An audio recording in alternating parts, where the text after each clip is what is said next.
warugoreye siko bimeze unyine kumutoza kambira wabaye kaneke nende kwa ngo nifuje ariko n'urugero reka mvukundi byose kandi byasumbuka byose zumvikanye mwe ndabivuga unyine kubabwira byozagara ngo tuguhaye nka convention ndabona tutari mu materaniro ntaho urakarira ku rugendo ariko akomeza gutuma yabivuze wambwiye kandi mu gitondo icanye nico niyongana na firi muno na hasanzwe mu gitondo ngiye bishop wacu atubwiye umushop yabona ndani yavuze ngo kuko Imana yakunze abari mwisi cyane ngo aratubwira ngo ijambo baradukubitiye twese tugira abana kugira ngo tubimenye none reka mbabaze cyose wovuga ngo ndashima Imana kubwayo maraso wamara nyine tushime twagiriwe imbabazi zite Yesu ndazisubira kuzo yakoze ndazisubiraho habere none tugiye gushima Imana kuko gushima Imana dushima n'imbaraga zose twazanye muri amatora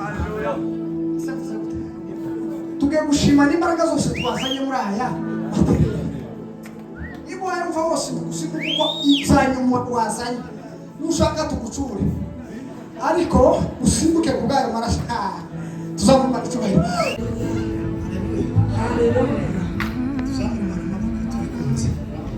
Yesu nashimye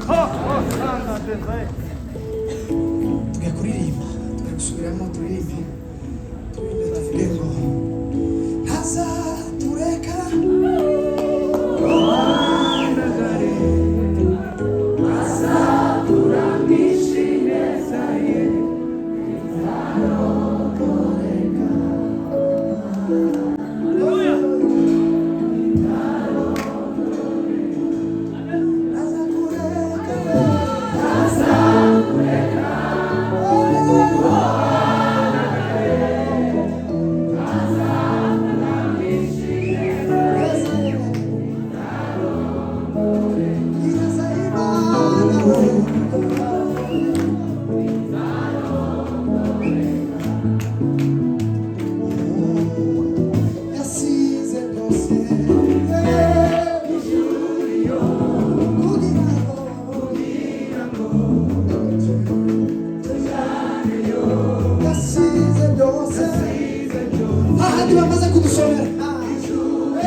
essa pessoa que não fica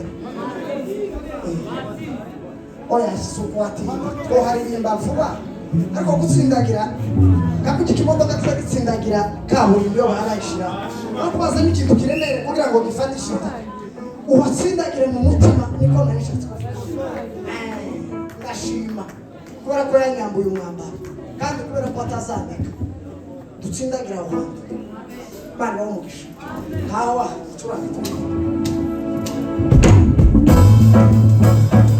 Yesu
Tuvuge ngo kubw'ayo maraso ya Yesu twagiriwe imbabazi.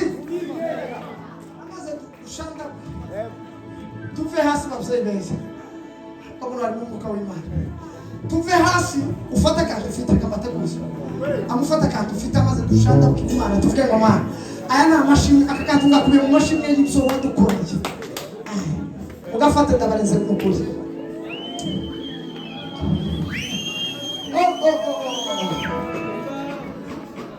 Bino. Tugiye kwiterera ibyacu byose twaza.